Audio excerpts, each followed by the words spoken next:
Assalamualaikum warahmatullahi wabarakatuh. Hamdan wa syukran lillah wa salatan wa salaman ala rasulillah wa ala alihi wa sahbihi wa mawalah. Allahumma salli ala sayyidina wa habibina wa maulana Muhammadin wa ala alihi wa sahbihi ajma'in. Amma ba'du, qala Allah ta'ala fi kitabihil aziz, a'udzu billahi minasy syaithanir rajim. Bismillahirrahmanirrahim. Alladzina ya'kuluna ar-riba la yaqumuna illa kama yaqumul ladzi yatakhabbathu asy-syaitanu minal mas. Dzalika bi annahum qalu innamal bai'u mithlur riba wa halallahu al-bai'a wa harrama ar-riba faman ja'ahu maw'izatun min rabbih fantaha falahu ma salaf wa amruhu ila Allah wa man 'ada fa ulaika ashabun nari hum fiha khalidun. Qala Rasulullah sallallahu alaihi wasallam, man kharaja min baitihi fi talabil ilmi fahuwa fi sabilillahi hatta yarji. Baginda Rasul bersabda, barang siapa keluar dari rumahnya untuk mendapatkan ilmu, maka orang itu adalah orang yang berjihad fi sabilillah sampai dia kembali ke rumahnya. Mudah-mudahan kita semua mendapatkan pahala jihad dari Allah SWT. Amin. Sadaqallahul azim wa sadaqa rasuluhun nabiyul karim wa nahnu ala dhalika minasyahidin wasyakirin walhamdulillahi rabbil alamin. Para jamaah Masjid Pondok Indah yang dimuliakan Allah SWT, khususnya adik-adik kami yang bersusah payah menyelenggarakan pengajian maghrib hari ini. Hari ini kita akan membahas tentang pisau bermata dua. Kita membahas tentang masalah riba. Ada satu hal yang ingin kita sampaikan malam ini adalah ukuran baik atau tidak itu harus ukurannya dari Allah dan Rasulullah.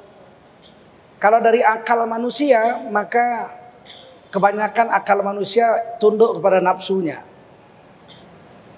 Apa yang dipandang baik oleh akal manusia belum tentu baik menurut pandangan agama Allah dan Rasulnya. Allah Subhanahu wa ta'ala yang paling tahu bagaimana memelihara hasil ciptaan Allah. Kalau kita beli mobil Mercy, kita dapat buku panduan bagaimana merawat mobil itu jadi bagus. Kalau kita ikuti buku panduan Mercy itu, insya Allah awet. Kapan ganti oli, berapa ton yang harus dibawa, begitu. Tiba-tiba satu hari dia bosan, nggak usah ikut-ikut buku panduan Mercy dah. Maka dia beli Mercy harga 2 miliar, 4 bulan hancur itu Mercy. Jok-joknya remuk. Dibawa ke bengkel, bagaimana nih, katanya setahun garansi. Loh iya, saya juga heran kok mobil bapak bisa hancur begini. Dibawa bagaimana ini mobilnya? Oh, mobil ini karena mahal 2 miliar, saya bawa ke Lampung. Saya bawa ngangkat sawit di perkebunan. Hancur itu. Kenapa? Karena kalau mau ngangkat sawit jangan pakai Mercy. Jangan pakai mobil sedan. Beli truk Hino. Anda beli Mercy sedan dipakai untuk ngangkat sawit. Hancur itu sawit. Apa mobilnya. Begitulah kita juga. Kita kalau mau selamat memakai tubuh kita ini, akal kita ini yang diciptakan Allah, harus ikut buku panduan Allah Subhanahu wa ta'ala. Allah kirimkan Al-Quran dan Allah kirimkan Rasul. Ada 124 ribu Rasul, 224 ribu Nabi dan Rasul, 313 Rasul, 25 Rasul pilihan, 5 Rasul ulul azmi. Yang wajib kita ikut sekarang baginda Rasulullah Sallallahu Alaihi Wasallam. Salawat salam kita sampaikan untuk Nabi Muhammad Sallallahu Alaihi Wasallam. Riba itu artinya bertambah. Tapi kata Rasulullah, tambahnya itu tambah yang jelek, bukan tambah yang bagus. Sedekah bertambah juga. Sedekah tambahnya bagus. Infak tambahnya bagus. Anfiq yunfiq. Jika engkau sedekah hartamu di jalan Allah, Allah akan sedekah kepadamu. Dan balasan Allah bagi orang yang sedekah itu minimal 700 kali lipat. Minimal. Masalul ladzina yunfiquna amwalahum fi sabilillahi kamathali habbah ambatat sab'a sanabil fi kulli sumbulatin mi'atu habbah. Barang siapa membelanjakan hartanya satu di jalan Allah, seperti menanam satu biji di dalam tanah. Dari biji itu tumbuh 7 tangkai, tiap-tiap tangkai berbuah 100. Artinya kita infakkan harta kita di jalan Allah satu, Allah bayar paling sedikit 700 kali lipat. Wallahu yudha'ifu liman yasha. Allah bayar berapa banyak terserah Allah. Kepada siapa Allah mau. Bisa 7 juta kali, bisa 7 miliar kali lipat. Dan itu janji Allah di Quran. Sedangkan riba itu kalaupun bertambah sebenarnya seperti orang yang mabok saja. Orang yang kemasukan setan, kesurupan. Nggak ada enaknya. Habis kesurupan badannya lemes, kepalanya pusing. Orang habis kesurupan, begitu sadar badannya lemes, kepalanya pusing. Nggak ada manfaat apa-apa sama dia. Kalau sering-sering kesurupan bisa sakit lever. Kenapa? Badannya hancur. Oleh karena itulah dikatakan oleh Allah Subhanahu wa taala, kama yaqumul ladzi yatakhabbatuhu syaiton minal mas. Berdirinya aja enggak istiqomah, berdirinya aja tidak kukoh. Berdirinya goncang-goncang kayak orang kesurupan, geleper-geleper, gelupuk-gelupuk. Ini makan riba. Dan ternyata sudah terbukti. Waktu krisis moneter tahun 98, seluruh bank yang memakai sistem riba di Indonesia ambruk. Indonesia rugi 1.200 triliun untuk membayari bunga bank riba itu. Ada satu bank kecil hari itu yang selamat di Indonesia, yaitu Bank Muamalat. Ketika zaman Pak Harto, Ketua Majelis Ulama Indonesia dengan Ketua ICMI Bapak Habibie, mantan Presiden Habibie waktu itu masih menteri, berkeinginan membuat satu bank di Indonesia, bank syariah yang tidak pakai sistem riba. Akhirnya menghadap Pak Harto. Oleh Pak Harto, katakan Pak Harto setuju. Bagus sekali. Kalau memang ada yang halal, bagus sekali. Dipanggillah Menteri Keuangan dengan Menteri Ekuin waktu itu, dua-duanya tidak Islam. Radius Prawiro, bukan Radius Prawiro, B.J. Sumardin dengan Adrianus Moy. Dua-duanya tidak Islam. Kita ditanya, gimana ini orang Majelis Ulama dengan ICMI mau bikin bank Islam? Oh nggak bisa Pak, kata kedua menteri ini. Kenapa? Tidak ada payung hukumnya. Berdasarkan apa mau dibuat? Nggak bisa. Nggak ada aturannya. Undang-undang belum ada. Kemudian Pak Harto singkat cerita bilang bagaimana supaya bisa berdiri. Pak Presiden keluarkan keputusan Presiden, Kepres. Dibuat oleh Pak Harto Kepres. Berdirilah bank. Terus Pak Harto tanya, bagaimana nih Pak Hasan Basri? Kalau bank Islam dibuat nanti besok-besok keluar bank Kristen, berdiri lagi bank Buddha, berdiri lagi bank Hindu, repot. Bisa nggak memberi nama satu bank Islam, tapi bukan namanya bank Islam yang hanya ada orang Islam pakai, orang lain nggak pakai? Oh, kata Hasan Basri ada. Kiai Haji Hasan Basri almarhum bilang ada. Muamalat. Yang bermuamalat itu hanya orang Islam. Jual beli, dagang, gade menggade, oh, itu namanya muamalat. Ya, bermuamalat itu hanya orang Islam. Oh, kalau begitu bikin namanya bank muamalat, berdiri. Dengan susah payah, nggak ada orangnya, harus disekolahkan dulu. Diambil orang-orang dari bank, nggak ada yang mau pindah, nggak ada masa depan, dah, baru satu. Gedungnya nggak ada, modalnya nggak ada, semua diberi waktu itu oleh Pak Harto. Akhirnya berdirilah bank muamalat, satu-satunya di Jalan Sudirman. Gedungnya pinjem dari pemerintah. Apa yang terjadi? Ketika krisis moneter semua bank ambruk. Bank muamalat tidak ambruk. Apa sebab? Sebab sistemnya tidak sistem bunga. Jadi nggak kena dia. Bunga waktu itu naik 70% per tahun. 70% per tahun. Semua harus membayari bunga deposito orang. Kredit rumah harusnya 1 bulan 3 juta naik. Jadi 7 kali lipat. 21 juta. Bangkrut semua. Bank syariah nggak kena. Kenapa? Karena kita tidak pakai sistem bunga. Tapi sistemnya sistem tijarah, jual beli, bisnis. Bank syariah tidak pernah meminjamkan uang. Jangan pernah bapak-bapak sama anakku sekalian datang ke bank syariah, Pak saya mau pinjam uang. Bank syariah tidak pernah meminjamkan uang. Sistemnya dagang. Jadi kalau kita datang kita bilang, Pak saya mau beli rumah nih. Di mana? Sono. Berapa harganya? 500 juta. Duit Anda berapa? Duit saya cuma 100 juta. Boleh? Mana rumahnya? Dilihat. Surat-suratnya jelas. Maka bank membayarkan 400 juta. Si pembeli bayarkan 100. Jadi 500. Beli. Sekarang ini sudah dibeli 500 juta.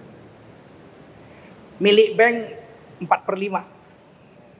Milik nasabah 1/5. 20%, 80%. Namanya kongsi, musyarakah. Nah sekarang bank menjual hak bank itu kepada nasabah. Hak kami yang 80% mau kami jual sama Anda. Anda boleh tinggal situ nyewa, uang sewanya dihitung membeli saham kami. Namanya sistemnya ijarah, bitamlik. Oke. Tinggallah di situ. Nah, tinggal. Bikin perjanjian. Dibagilah yang 80% lagi 400 juta. Berapa sanggup membayarnya? 10 tahun. 10 tahun 400 juta. Oke. 1 tahun 40 juta. Baik. Nah sekarang kami mau dapat untung. Dari 400 juta itu kami mau dapat untung. Oke berapa? Selama 10 tahun dari 400 juta itu kami jual hak kami itu untungnya kira-kira 200. Jadi 600. Ya oke 600. Bikin akad kredit. Berjalan 5 tahun. Baru dibayar 300. Sisa 300 lagi. Tiba-tiba si pembeli nggak bisa lagi bayar. Maka si pembeli datang kepada bank. Kami nggak bisa lagi bayar nih. Sisa 5 tahun lagi. Masih ada 300 lagi. Ya terus gimana? Pokoknya kami nggak bisa bayar. Ya, kalau gitu kita jual nih rumah. Anda boleh jual. Bank boleh jual. Siapa yang duluan dapat pembeli, berapa harga yang paling tinggi, itu kita ambil. Ternyata dalam 5 tahun, harga rumah itu tidak lagi 600. Sudah jadi harganya 900. Laku dijual 900. Sedangkan rumah sudah dibayar 300 dari 600. Sisa utang 300. Bank ambil sisa yang 300. Yang lainnya semua diambil sama pemilik. Pemilik itu, pembeli itu 100 juta dia punya, ditambah dengan 300 yang sudah dia bayar, 400 dia punya kan? Bank punya 300, sedangkan itu dijual 900, masih ada sisa 200. Berbagi. Sekarang si pemilik lama bank, sahamnya tinggal 200. Sedangkan si pembeli sahamnya sudah 300 tambah 100, 400. Maka bagiannya 4 bagian untuk si pembeli dari yang 200 sisa. 2 bagian untuk si bank. Karena bagiannya sudah dikurangi. Tidak ada sistem sebaik ini. Kalau bank konvensional Anda pinjam, baru bayar 5 tahun nggak bisa bayar, diambil. Anda diusir. Betapa bedanya jauhnya seperti langit dengan bumi. Makanya orang barat pun, Anda yang sekolah ekonomi harus mengakui bahwa sistem ekonomi konvensional itu disebut bubble economic. Bubble economic itu artinya ekonomi gelembung. Kayak kita main gelembung sabun. Besar terbang. Kayaknya gede, padahal ditusuk pakai jarum, cetos, pecah. Nggak ada apa-apanya. Ekonominya namanya bubble economic, ekonomi gelembung aja. Padahal sebetulnya tipu saja itu. Saya beli saham di Bursa Efek 1000. Oh naik nih, bulan ini naik jadi 1200, naik jadi 1400. Nggak ada itu, mana? Naiknya mana? Tiba-tiba bulan depan hancur jadi 100 rupiah. Bisa dipermainkan oleh si pemegang modal. Makanya disebut efek. Efek itu bahasa Arab, artinya tipu. Ifkun. Bahasa Arabnya ifkun. Bahasa Inggrisnya efek. Artinya apa? Tipu. Dusta. tipu, dusta, bohong. Ifkun kabir, dusta yang besar. Jadi dari bahasanya udah tahu tuh efek tuh menipu, berbohong. Sedangkan ekonomi syariah disebut real economic. Ini orang, saya sekolah di Amerika, di Hawaii. Mereka mengakui ekonomi Islam itu adalah real economic. Ekonomi yang realitas. Barangnya harus jelas. Akad perjanjiannya harus jelas. Nggak boleh ada abu-abu di situ. Tidak boleh ada tipu-tipu di situ. Dan semuanya harus tertulis. Idza tadayantum bidainin ila ajalin musamma faktubuhu. Surah Al-Baqarah 282. Ini ayat terpanjang se-Quran. Satu ayat satu halaman. Paling panjang satu ayat aja sampai satu halaman. Cerita tentang bisnis. Jika kamu berbisnis dengan orang tidak dalam cash and carry, maka mestilah kau tulis perniagaanmu itu. Faktubuhu, wajib kau tulis. Jika kamu nggak bisa nulis, ambil tukang tulis. Jadi konsep notaris itu konsep Quran. Waktu ayat ini turun 1400 tahun yang lalu, orang Eropa belum bisa nulis. Masih buta huruf. Orang Eropa nggak punya huruf. Hurufnya itu huruf Romawi. Sebelum dijajah Romawi, Eropa itu tidak mengenal menulis.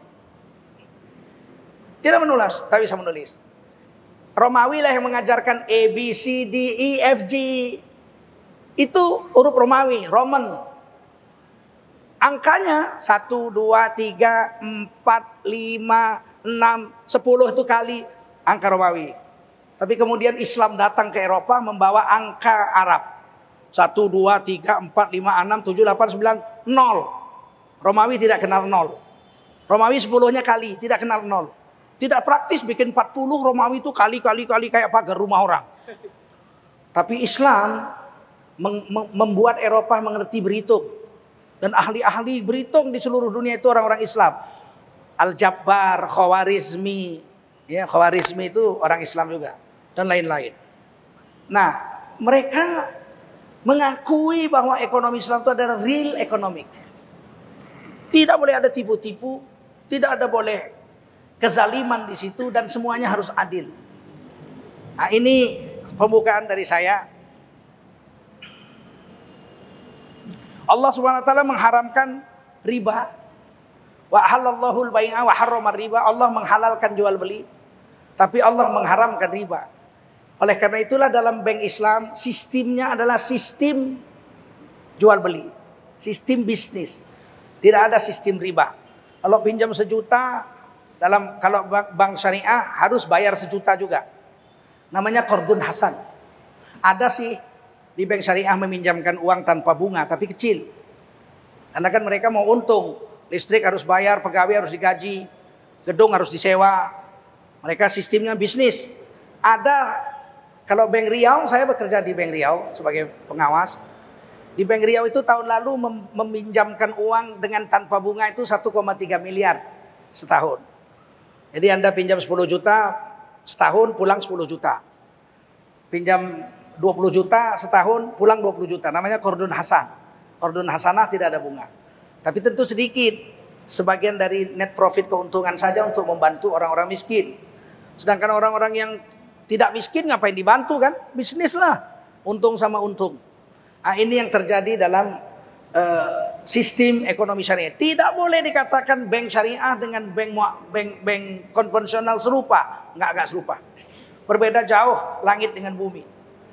Saya sudah berikan contoh tadi bagaimana prosesnya bank syariah dengan bank konvensional. Begitu juga asuransi. Asuransi syariah berbeda jauh dengan asuransi konvensional. Asuransi konvensional 2 tahun cicilan pertama 0.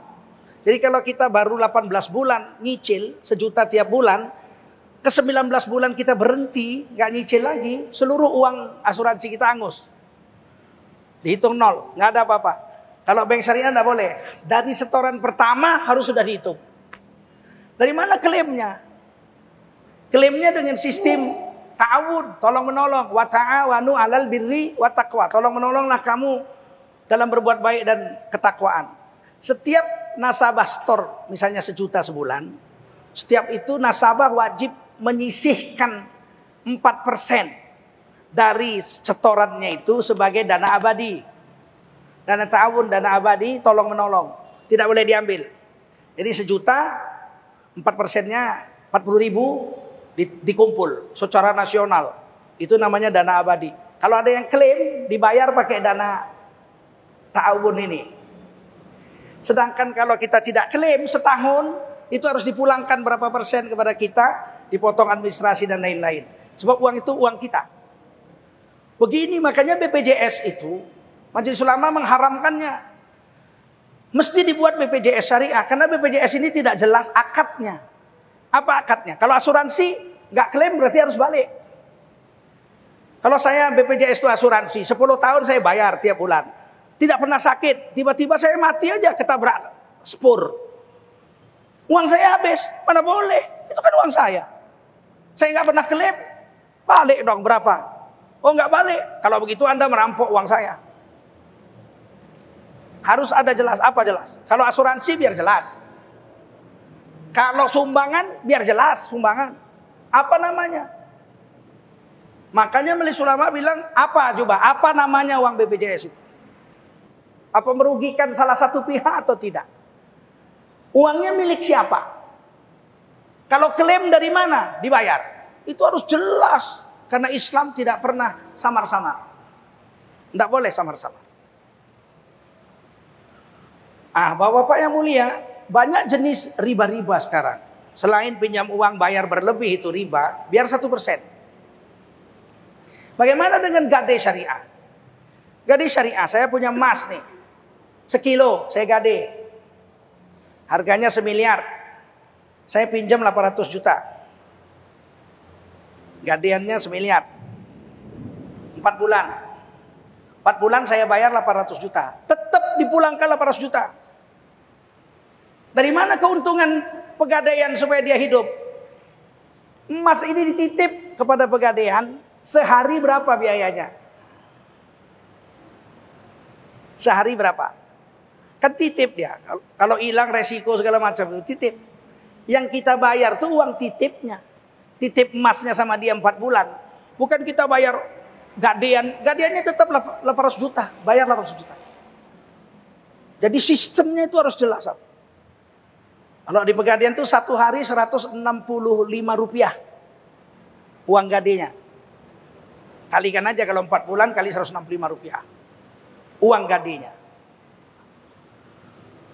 Ini tentang ekonomi syariah. Alhamdulillah di Indonesia meskipun negara kita negara Pancasila, tapi syariat Islam berlaku di Indonesia. Ini perlu diberitahui. Sebab anak-anak muda sekarang banyak diracun oleh orang-orang ekstremis, radikalis yang mengatakan Indonesia negara setan, toghut, hukumnya hukum kafir. Pembohong besar itu orang. Indonesia ini ajaib tahu. Tidak disebutkan negara Islam, tapi negara yang berketuhanan yang Maha Esa. Negara Indonesia adalah negara berdasarkan ketuhanan yang Maha Esa. Kita berdasarkan ketuhanan yang Maha Esa. Dan ternyata syariat Islam di Indonesia jalan. Imam Syafi'i membagi syariat itu 4 bab. Berapa? Bab pertama bab ibadat. Bab kedua bab muamalat. Bab ketiga bab munakahat. Bab keempat bab jinayat. Ini syariat Islam. Yang namanya syariat Islam itu 4 bab. Bab pertama ibadah. Di Indonesia nggak ada yang dilarang. Mau zikir seharian, mau sholat sunat 1000 rakaat sehari semalam, mau one day one juz lumayan lah. Kalau kami 3 hari sekali khatam. Kenapa rupanya nggak boleh? Mau pakai cadar boleh.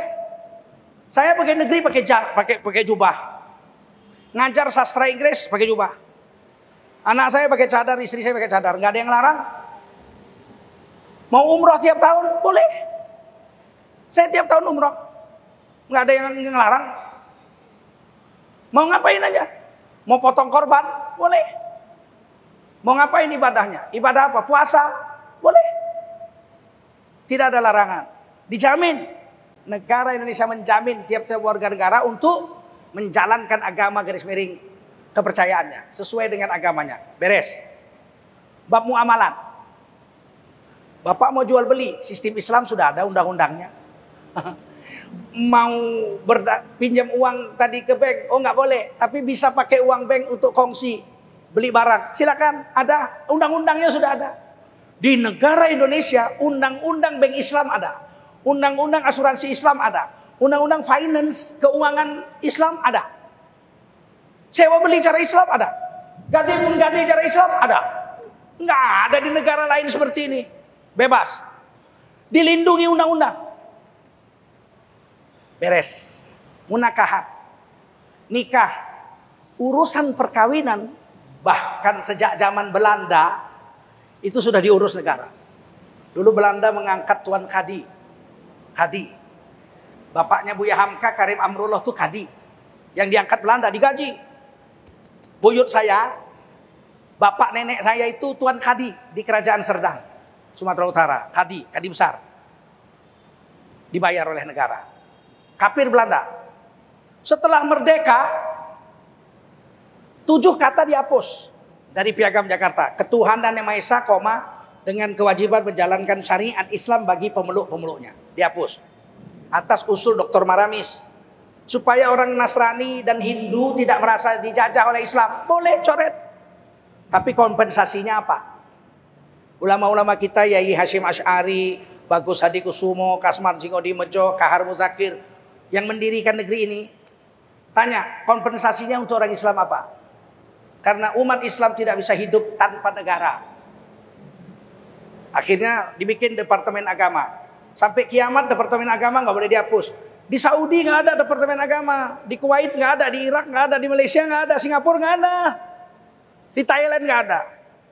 Yang ada Departemen Agama hanya di Indonesia. Di Brunei aja negara Islam nggak ada. Karena apa? Karena kompensasi 7 kata dicoret. Bahwa bangsa Indonesia tidak bisa hidup tanpa negara. Misalnya mau nikah nih. Ada anak gadis mau nikah atau janda mau nikah. Tapi nggak punya wali. Bapaknya nggak ada, kakeknya nggak ada, saudara kandungnya laki-laki nggak ada, sepupu, anak pamannya laki-laki nggak ada, paman nggak punya, sebatang kara. Mau nikah. Maka dia wajib dinikahkan oleh negara. Hadis Nabi, riwayat Ibnu Majah. Sultan waliyun liman la waliyalaha. Negara adalah wali bagi wanita yang tidak punya wali. Jadi wanita ini harus pergi ke mana? Ke pemerintah. Pemerintah membuat wakilnya. Apa itu? Yang urusin agama umat Islam. Namanya Departemen Agama. Oleh karena itu di Indonesia, kepala kantor Departemen Agama tidak boleh perempuan. Itu mesti laki-laki. Kepala kantor urusan agama kecamatan, kabupaten, kota, provinsi, menteri agama tidak boleh perempuan. Kenapa? Karena kepala kantor agama di Indonesia merangkap wali hakim. Makanya nggak boleh perempuan. Nanti perempuan nih mau kawin. Oh, kata Nabi walinya sultan, penguasa, pemerintah. Datanglah dia ke Departemen Peternakan. Pak, saya mau kawin. Ini Departemen Peternakan, tapi kan pemerintah. Di sini ngawinkan sapi, bukan ngawinin orang. Lu mau kawin sono, Departemen Agama. Jadi beda ya? Hah? Beda ya? Beda, karena sudah ada mandat. Kalau zaman Belanda namanya Kodi, Tuan Kadi. Kalau zaman Merdeka namanya Departemen Agama, kepala kantor urusan agama. Biar paham nih. Tinggal satu lagi. Cerai pun gitu, mau cerai harus lewat pengadilan agama. Dulu, Masya Allah, saya baca tafsir Al-Azhar Buya Hamka, saya menangis. Begitu susahnya waktu itu wanita mendapatkan haknya. Orang Minang biasa ditinggal merantau zaman itu, 10 tahun, 12 tahun, 20 tahun, tidak ada kabar.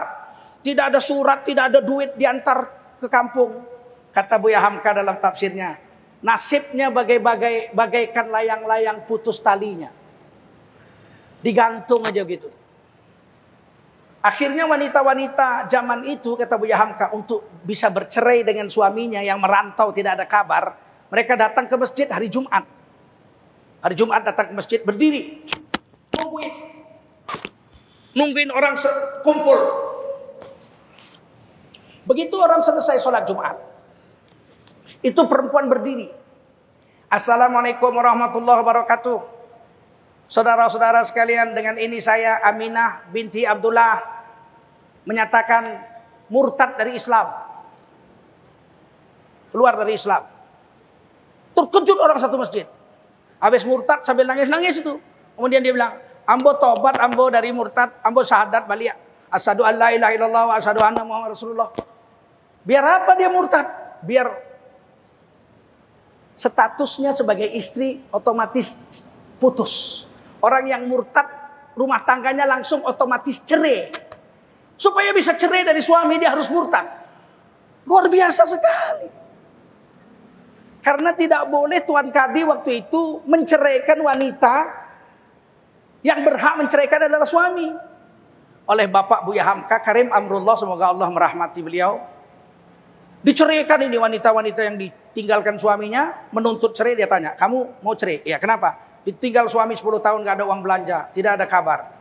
Ada saksi, ada 2 orang laki-laki. Ini betul Pak, saya saksinya. Ini tetangga kami. Diceraikan. Kalau datang suaminya marah-marah, saya yang menceraikan. Negara yang punya negara ini, Anda gak berhak marah karena Anda menyia-nyiakan rakyat saya. Begitu dalam Islam. Ini munakahat. Cerai harus lewat pengadilan agama. Bagi warisan. Dulu bagi warisan itu kalau nggak puas pihak wanita dapat separuh laki-laki, mereka pergi ke pengadilan negeri supaya dibagi rata. Sekarang nggak bisa. Orang Islam kalau bersengketa soal warisan wajib ke pengadilan agama, dibagi menurut hukum agama. Laki-laki dapat 2 bagian, perempuan dapat separuh daripada laki-laki, 1 bagian. Nah, ini sudah jalan di Indonesia. Jadi jangan bilang negara ini negara setan. Tinggal jinayat, hukum pidana. Membunuh dibunuh, Indonesia ada hukumnya. Tinggal hakimnya aja nggak berani mutusin. Amrozi bunuh orang, dibunuh. Imam Sabudra bunuh orang, dibunuh.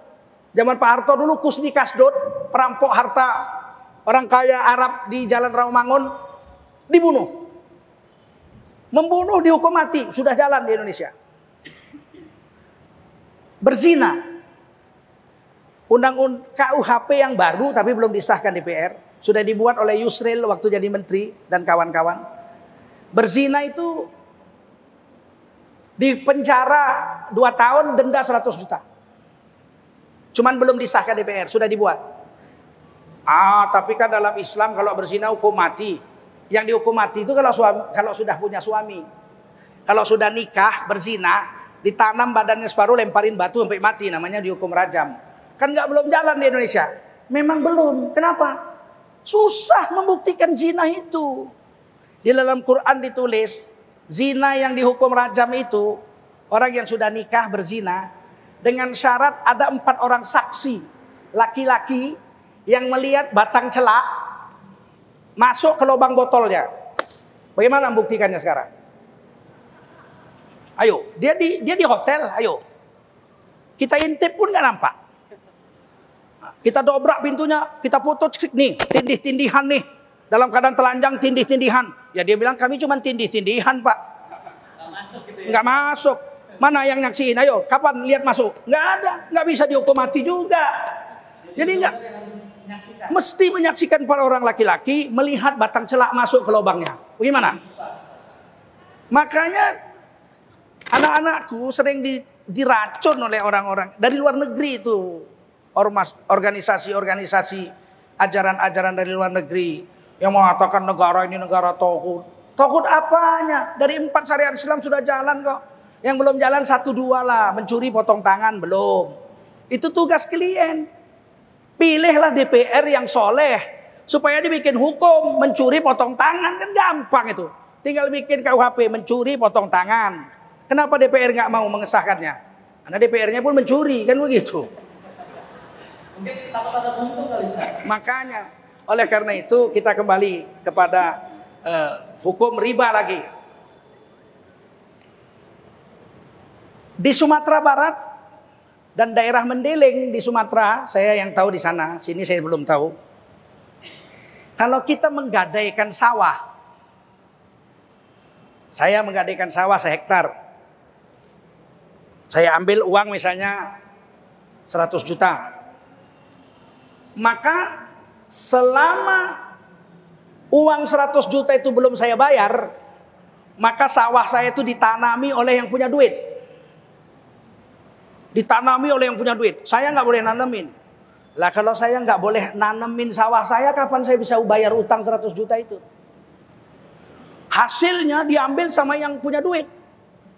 10 tahun ditanami sama yang punya duit, sawah itu hasilnya 100% untuk yang punya duit. Maka saya yang menggadaikan sawah itu tidak punya jalan untuk membayar itu. Yang kedua, si pemilik uang mendapatkan riba selama 10 tahun menanami sawah itu. Setelah 10 tahun saya dapat duit. Bekerja keras saya di tempat lain dapat gaji, saya bayar 100 juta. Saya bayar 100 juta, tetapi sawah saya itu telah diambil hasilnya selama 10 tahun oleh si pemilik duit. Yang 10 tahun itu dihitung riba oleh Allah SWT. Waktu sudah habis.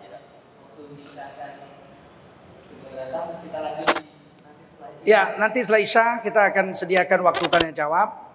Mudah-mudahan bapak-bapak, ibu-ibu masih bertahan sedikit lagi. Jangan pada pulang dulu, nanti setelah Isya kita akan lanjutkan lagi kajiannya. Terima kasih. Bismillahirrahmanirrahim. Bapak Ibu sekalian, Rasulullah bersabda, qillati ila amrihi akibatu kana illa riba man aktsara ahadun ma. Qillah, ya. Tidak ada satu orang pun yang banyak melakukan praktek riba kecuali akhir urusannya adalah hartanya bukan bertambah banyak tetapi bertambah sedikit. Hadis riwayat Ibnu Majah, Sahih Ibnu Majah. Nah, ini yang dikatakan mungkin dalam judul kita hari ini, pisau bermata dua. Kita pinjam uang untuk usaha, ternyata bukan tambah banyak sebetulnya, bertambah sedikit. Karena lebih banyak bayar ribanya, bunganya daripada yang kita pakai untuk usaha. Kita pinjam 10 juta, bunganya 10% setahun. 10 tahun sudah jadi 100%.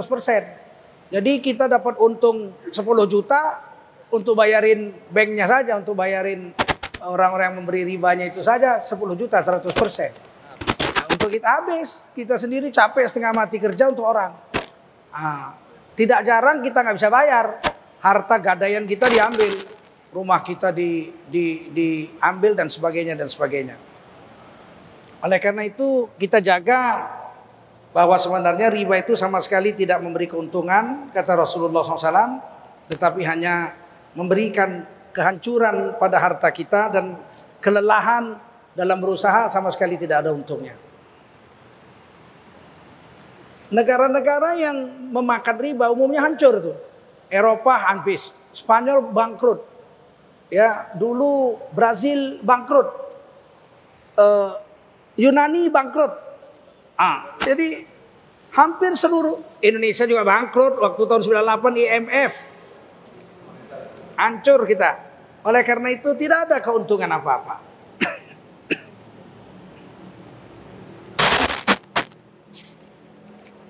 Di dalam hadis yang lain Rasulullah bersabda,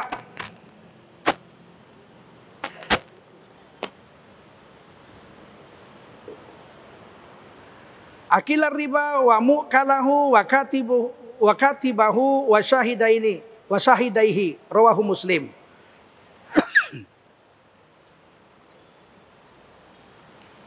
Pada sekalian orang yang makan riba, naha Rasulullah SAW akilar riba wa mu'kalahu wa katibahu wa syahidaihi.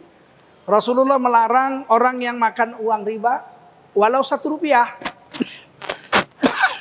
Orang yang berwakil dalam melakukannya, jadi pekerja-pekerjaannya juga masuk, penulis-penulisnya dan saksi-saksinya kena dilaknat oleh Allah SWT dalam hal riba ini.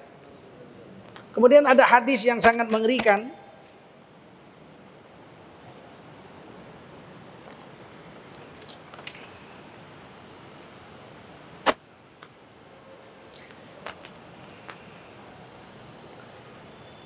Dirhamu riba ya'kuluhur rajulu wa huwa ya'lamu asyaddu min mi'ata wa salasina zina.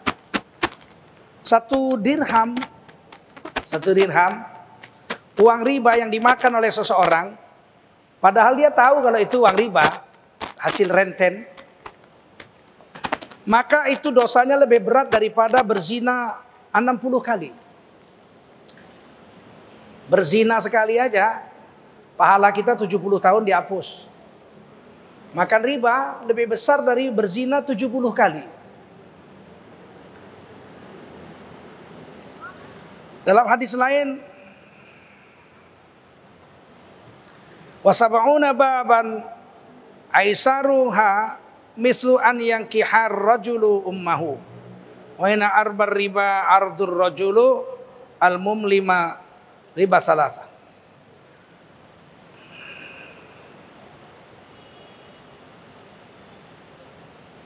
Ada 73 pintu. Wasalasa wasab'un, pintu daripada riba. Yang paling ringan adalah seperti menzinahi ibu kandungnya sendiri. Hadis Ibnu Majah. Oleh karena itu kita jaga betul-betul daripada makan riba. Jangan kita merasa bangga duit semiliar tiba-tiba dalam tempo sebulan sudah bertambah sekian. Wah, duduk-duduk aja nih. Letakkan uang 10 miliar, 6% setahun, itu berarti sudah sekitar 600 juta. Dapat 300 juta sebulan, duduk-duduk aja. Dia kira dia nyaman, padahal dia memakan dosa berzina 60 kali. Dan satu diantaranya berzina dengan ibu kandungnya sendiri. Hari ini mulai berhentikan riba.